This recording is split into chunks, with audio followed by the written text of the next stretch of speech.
Graham Porter sat in his sleek office, staring at the latest reports from his 12 bakery cafes. The numbers weren't bad, but something felt off. Customer complaints were creeping up, and employee turnover was higher than ever. His district manager, Melissa, assured him it was just normal industry trends, but Graham wasn't convinced. He had inherited the business from his father, who had built it from a single shop into a thriving chain. Graham had worked hard to modernize operations, but he realized he had grown distant from the daily grind. He trusted his managers to run things smoothly, but lately he was starting to wonder if that was a mistake. So he made a decision. He would go undercover as a new trainee. With a full beard, glasses, and a slightly scruffy appearance, he looked nothing like the polished CEO most employees had only seen in company newsletters. He used a fake name, Greg Phillips, and applied as a trainee at one of the busiest locations, a cafe in a high-traffic downtown area. Since he had never personally met the store-level employees, no one recognized him. Day one was rough. The cafe was understaffed, and the manager, a sharp-tongued woman named Lisa, barely spared him a glance before throwing him into the deep end. "You're the new guy? Great, don't slow us down," she snapped, shoving an apron at him. Graham observed everything closely. The baristas were working hard, but there was a definite tension in the air. Orders were backed up, and customers were getting impatient. Lisa barked orders, but did little to help. By midday, Graham noticed one of the newer employees, a young intern named Zoe Vasquez, was missing. She had been working alongside him earlier, but now she was nowhere in sight. When Lisa finally noticed, she rolled her eyes. "Probably slacking off," she muttered. Something about Lisa's dismissive attitude rubbed Graham the wrong way. He excused himself and went to the back, checking the storage area. That's when he heard it. Soft, muffled sobs. He turned the corner and found Zoe sitting on an overturned crate, her face buried in her hands. "Hey, you okay?" he asked gently. Zoe jumped, wiping at her eyes quickly. "I'm fine," she mumbled, but her voice was shaky. Graham crouched down, lowering his voice. "You don't have to tell me, but if something's wrong, maybe I can help." She hesitated, then exhaled shakily. "It's stupid. I just moved here for this internship. I thought I could handle it, but my rent's due in a few days, and I don't have enough. I've been picking up extra shifts, but Lisa keeps cutting my hours." Graham's jaw tightened. "She's cutting your hours?" Zoe nodded. "She says I'm too slow, but I'm trying. I swear I am." Graham had seen firsthand how hard she worked. She wasn't slow, she was just new. And now she was struggling to pay rent because of it. Before he could respond, Lisa's sharp voice rang out.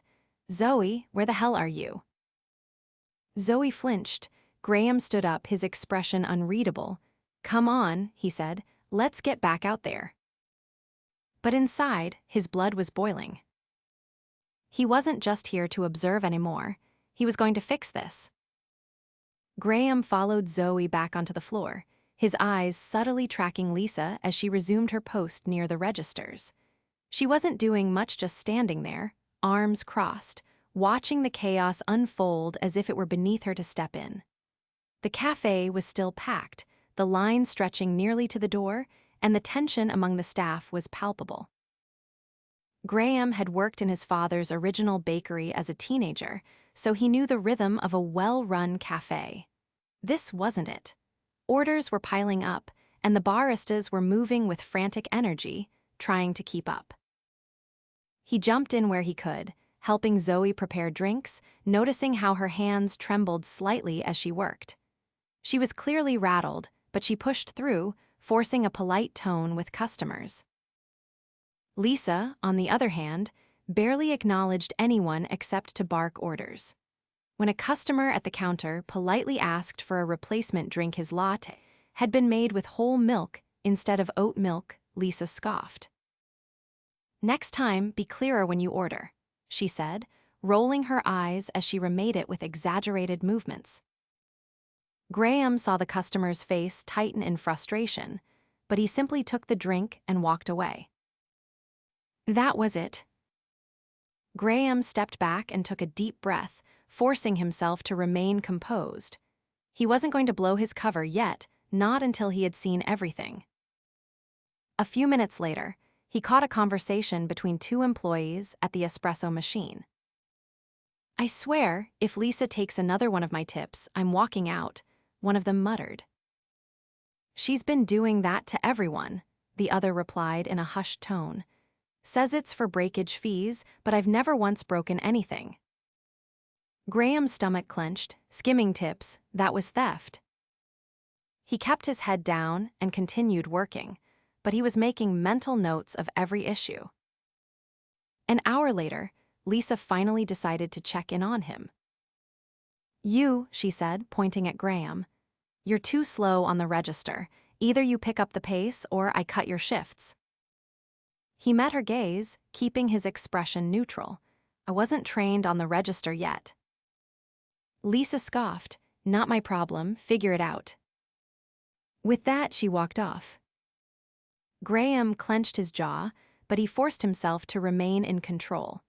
He wasn't just going to react, he was going to handle this the right way. At the end of the shift, Graham pulled Zoe aside. "Hey," he said quietly, "has Lisa always been like this?" Zoe hesitated, then nodded. "Yeah, but no one complains because she makes the schedule, and if you get on her bad side, your hours disappear." That confirmed what he had already suspected. He needed to see how far this went. So he stayed late that night, offering to help close. Lisa, of course, didn't help at all. She sat in the back, scrolling through her phone while the rest of the team cleaned. When the last customer left, she finally emerged. "All right, tips in the jar," she said, holding out her hand. The employees hesitated. Lisa gave them a pointed look. "Come on, you know the rule, house breakage fees, it's company policy." Company policy, that was a lie. Graham watched as the employees, clearly reluctant, dropped their tips into the jar.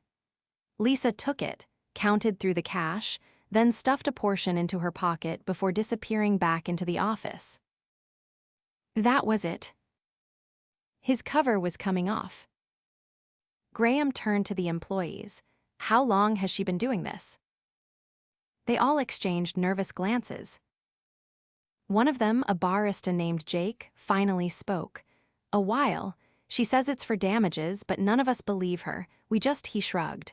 We need the hours." Graham nodded slowly. "Not for much longer." He turned and walked straight to the back, pushing open the office door without knocking.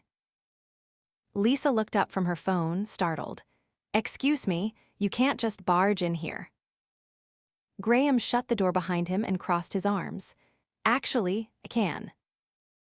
Lisa frowned. "What are you talking about?" He took off his glasses and set them on the desk. Then, with deliberate calm, he said, "I'm Graham Porter." Lisa's face drained of all color. "You're lying," she said immediately.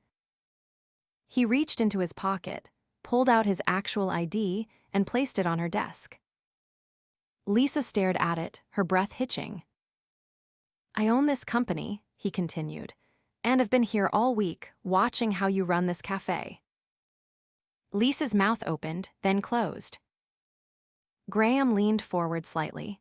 "You steal tips, you cut shifts as punishment, you treat customers and employees like they're beneath you, and you think no one notices." Lisa swallowed hard. "You're done," he said, cutting her off. "Effective immediately." Her eyes widened. "Wait, you can't just." "I can, and I am." Lisa scrambled to find an excuse. "I was just following policy." "That's a lie," Graham said sharply. "And even if it weren't, no company policy would ever justify what I've seen here." Lisa stood up, her chair scraping against the floor. "I need this job." "You should have thought about that before you started exploiting your team," Graham said. "Clean out your things. security will escort you out." For a moment, she just stood there, face pale, lips pressed together. Then, without another word, she grabbed her bag and pushed past him. Graham took a deep breath before stepping back onto the floor. The employees were watching, clearly unsure what had just happened. He looked at them, his voice steady. "Lisa is gone, your tips are yours, and from now on, things are going to change." For the first time all day, he saw something in their faces that had been missing before. A relief. Lisa's departure left a stunned silence in the cafe. The employees exchanged wary glances, their bodies still tense from months of working under her. Graham could feel the weight of uncertainty in the air. He stepped forward, making sure his tone was steady but firm. He wasn't here to give a speech, he was here to fix what had been broken. "I know this is a lot to take in," he said, addressing the team. "But I need you to understand something. What Lisa was doing, that's not how we run this company. It never was, and it never will be." The employees stood motionless, as if waiting for the catch. Graham could see it in their eyes. They didn't trust this moment yet. They had learned to expect disappointment. He turned to Jake, the barista who had spoken up earlier. "Do you still have today's tips?" Jake hesitated before nodding. He reached for the jar Lisa had forced them to contribute to and passed it over. Graham took it, pulled out the wad of cash Lisa had skimmed, and set it on the counter. "This belongs to all of you. Split it fairly." The room remained tense, but after a few seconds, Zoe reached forward, took a few bills, and passed the jar to the next person. Slowly, the others followed. Graham let them process it before speaking again. "I want to know everything Lisa was doing, not just the tip situation, everything. I need the truth so I can make things right." A murmur passed through the group, and finally, one of the shift supervisors, a woman named Erin, stepped forward. She cut hours for people who spoke up, especially newer employees. If she didn't like you, she'd take you off the schedule for weeks. You either dealt with it or quit. Another barista chimed in. "She made us clock out but stay late to finish closing, said labor costs were too high." "And she ignored complaints," Jake added. "Customers would ask for refunds, and she'd refuse unless they caused a scene. People left bad reviews all the time, but she never reported them." Graham absorbed every word, his frustration growing. This wasn't just bad management, Lisa had been sabotaging everything. He turned to Erin. "You're the shift supervisor. How long have you been here?" 2 years, she said. "I applied for the manager position when it opened, but Lisa got it instead. After that, she made sure I never had a say in anything." Graham nodded. "Do you want the manager position now?" Erin blinked, clearly caught off guard. "Yes, but I don't want it if it's just going to be the same mess." "It won't be," Graham assured her. "Starting now, we're making changes, but I need someone I can trust to help me fix this place. Can you do that?" Erin straightened her posture. "Yeah, I can." "Good, you're the new manager, effective immediately." A ripple of surprise passed through the team, but no one objected. If anything, there was a sense of quiet approval. They had seen Erin work hard without cutting corners. Graham continued. "I'll be bringing in an outside auditor to make sure everything is back on track.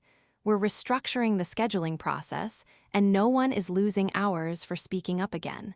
If you ever feel like something isn't right, you report it directly to corporate. No more fear of retaliation." The tension in the room finally began to ease. The employees looked at each other, then back at him, as if finally realizing that things might actually change. Then he turned to Zoe. "How many hours were you supposed to have this week?" Zoe hesitated. "I was supposed to have 25, but Lisa cut me down to 10. "You'll get your full 25 back," he said. "And if you need more, we'll make it happen." Zoe's face shifted from shock to something that looked dangerously close to tears, but she blinked rapidly and nodded. Graham exhaled, running a hand through his hair. He had come here expecting to find some inefficiencies, maybe a few management issues, but this was worse than he had imagined. Still, he wasn't walking away now. "All right," he said. "Let's get back to work. We've got a cafe to run, and we're going to do it the right way." For the first time, the employees moved with a new kind of energy, not the frantic, fearful kind they had operated under for months, but something steadier, more certain. This wasn't just about fixing one store, it was about setting a new standard. And Graham wasn't going to stop until it was done. The cafe had a different energy the next morning. Employees moved with purpose, but there was no fear driving them.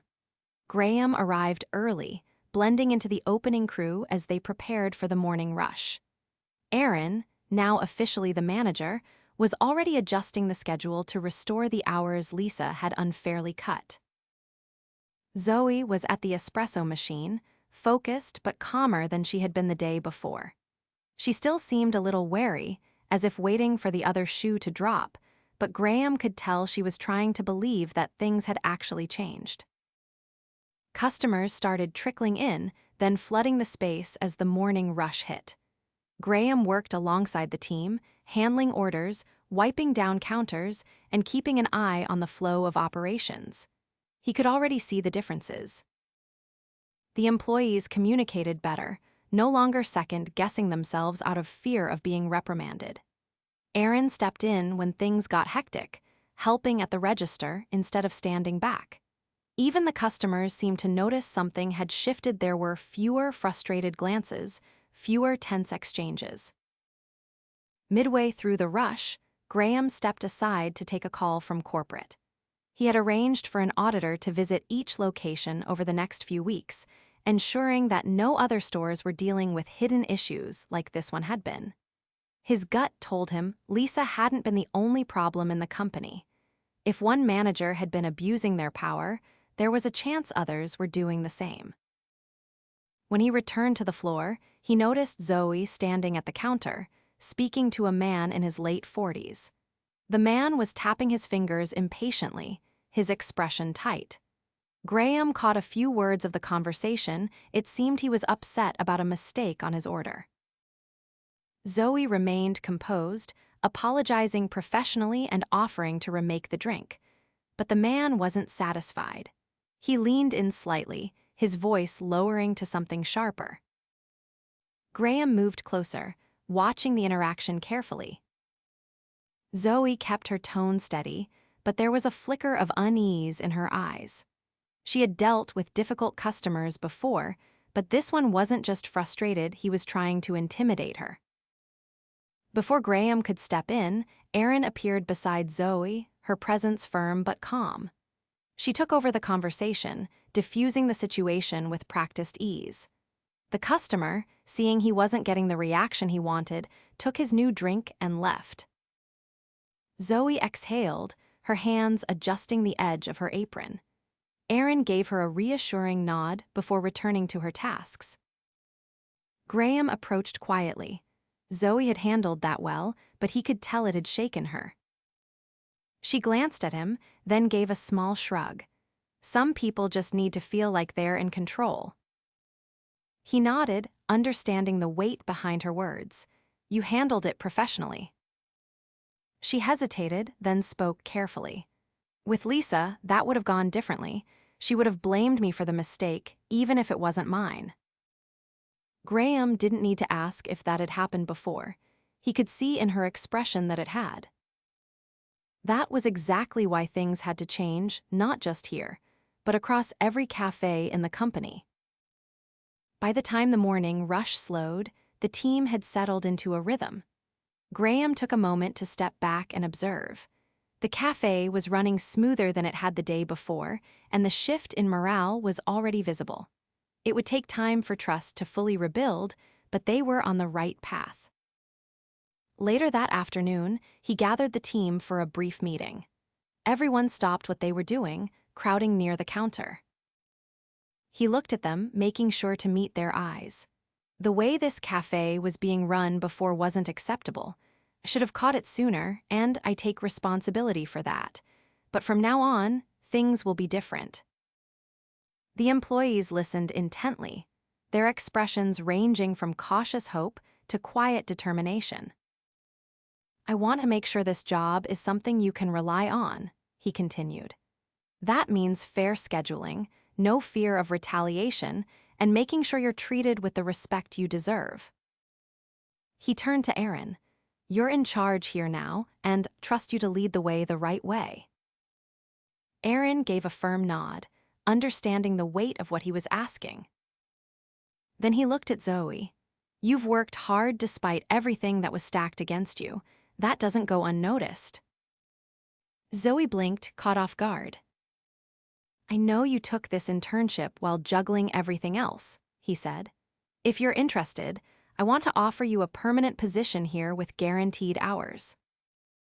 The room was silent as Zoe processed his words. Her fingers tightened slightly on the edge of her apron, as if grounding herself. Finally, she nodded. "I'd like that." A small, genuine smile crossed her face, not just polite gratitude, but something real. Graham knew this was just the beginning. There was still so much work to do, but this cafe had turned a corner. The employees had been given back their dignity. The toxicity that had thrived under Lisa was gone. As he looked around the room, he felt something settle in his chest. This was what leadership was supposed to be. Not just running a business, but making sure the people within it were valued. And he would never let himself forget that again. By the following week, the shift in atmosphere had solidified. The cafe operated with a renewed sense of order, and employees carried themselves differently. The constant tension that had once clouded the space was gone, replaced by a steady rhythm of movement and conversation. Customers noticed too there were fewer complaints, and regulars lingered longer, no longer rushing out after a tense exchange at the counter. Graham had remained involved, but he was careful not to hover. Erin had taken to her role with confidence, adjusting schedules to ensure fairness. Employees who had once been hesitant to speak up now communicated openly. The cafe was functioning the way it should have been all along. Still, Graham wasn't done. Fixing a single location wasn't enough. He needed to be sure that similar issues weren't festering elsewhere. He had arranged an unannounced visit to another cafe across town, one that had also been experiencing high turnover and an increase in customer complaints. This time, he wouldn't go undercover, he would walk in as himself. When he arrived, the contrast was immediate. The energy was different, not chaotic, but distant. Employees worked efficiently, but there was no ease in their movements. Conversations were kept to a minimum, and interactions with customers felt forced. He stepped into line, observing. A barista at the register took orders with mechanical precision, her voice flat as she repeated the same phrases. The manager, a man in his early 40s, stood near the back, overseeing the operation without engaging. When it was his turn, Graham ordered a coffee and took a seat near the counter, listening. A customer approached, asking about a missing order.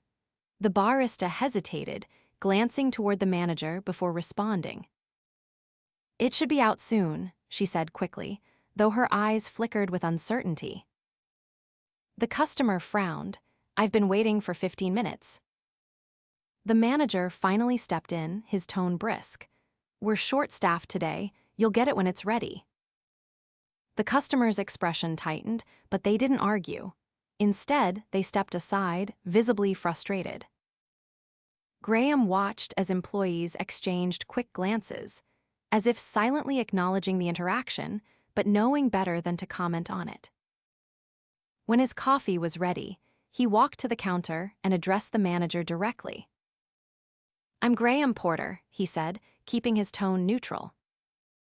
The manager's posture stiffened. "I wasn't expecting a visit." "That's the point," Graham replied. "Let's talk." They moved to a quieter corner of the cafe. The manager's demeanor remained guarded, but Graham wasn't interested in small talk. I've been reviewing reports from multiple locations, Graham said. This cafe has had one of the highest turnover rates in the company. Customer complaints have increased. I want to know why. The manager exhaled sharply. We've been dealing with staffing shortages. It's been difficult to keep things running smoothly. That's part of it, Graham acknowledged. But I've seen cafes with fewer employees operating without this level of disconnect. The manager hesitated. I run a tight ship. I expect employees to perform. There's a difference between efficiency and fear, Graham said. Your team is working, but they are not engaged. They're avoiding mistakes, not striving to do better. That's a problem. The manager's jaw tightened. I hold people accountable. So do I, Graham said. But accountability doesn't mean making people afraid to speak up. If they don't feel like they can ask for help or clarify an order, that's not efficiency, that's dysfunction. The manager didn't respond immediately. Graham let the silence stretch before continuing. I'm not here to micromanage. I'm here to fix what's broken. I need to know if you're willing to be part of that, or if I need to find someone who is.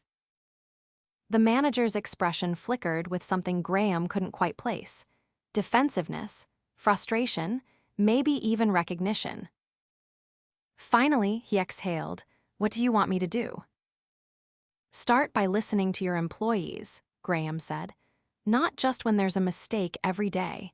If they're leaving, there's a reason. Find out what it is. The manager gave a slow nod. Understood. Graham wasn't convinced yet, but it was a start. By the time he left, he had already made a note to follow up. Change took time, but it needed to start somewhere. As he stepped outside, he checked his messages. A new one had come in from Erin.